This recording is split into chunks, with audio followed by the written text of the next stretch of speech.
Ini adalah elemen pemanas solder dan ini hasil dari pemasangan elemennya. Langsung saja kita tes di PCB seperti ini. Jadi beberapa hari yang lalu solder ini tidak panas-panas dan setelah dicek ternyata tidak ada nilai pada soldernya. Artinya elemennya bermasalah. Kemungkinan elemennya putus. Dan saya akan mencoba untuk mengganti elemennya dengan yang baru. Pertama kita buka terlebih dahulu untuk kedua bautnya. Kemudian satu baut lagi yang berada di tengah-tengah seperti ini. Selanjutnya tinggal kita tarik dengan perlahan. Nah, di sini bisa dilihat ada isolasi. Berarti ini adalah solder yang pernah saya ganti sebelumnya. Solder ini pernah saya ganti elemennya pada video short sebelumnya, sekitar 7 bulan yang lalu.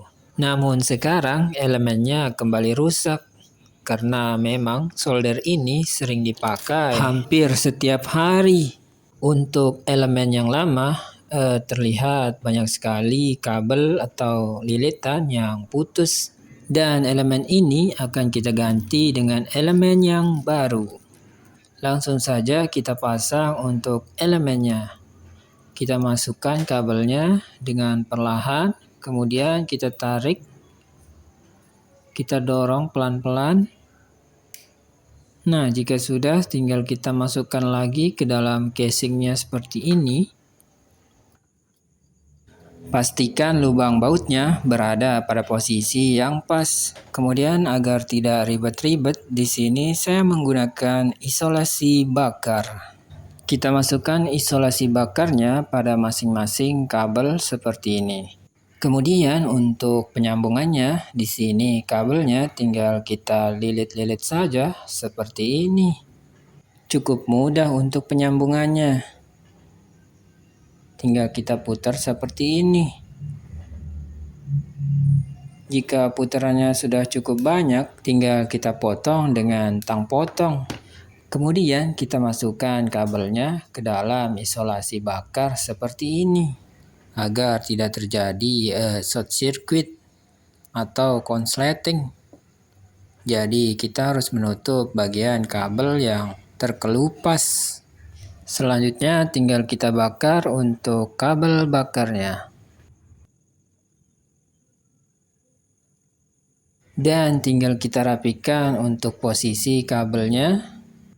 Lalu kabelnya kita tarik sedikit. Kemudian tinggal kita pasang untuk bagian casing luarnya.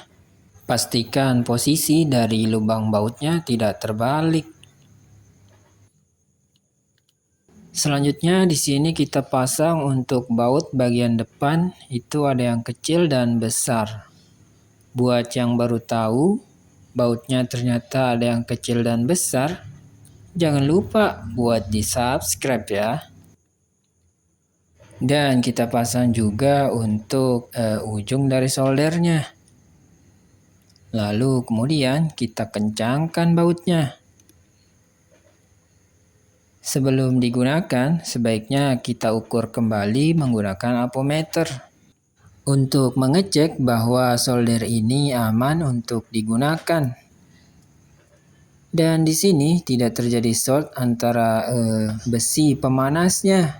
Jadi solder ini sudah aman untuk digunakan dan kita akan langsung mencobanya. Yap, soldernya di sini sudah mulai panas.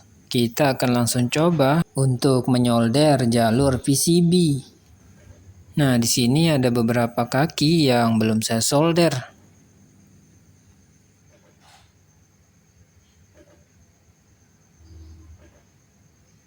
Untuk soldernya di sini sudah kembali normal ya.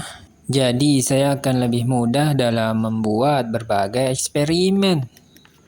Nah, ngomong-ngomong eksperimen, ini adalah PCB yang saya buat untuk program Arduino. Di PCB ini sudah terdapat berbagai komponen, mulai dari relay, OLED, buzzer, LED, dan DF mini player.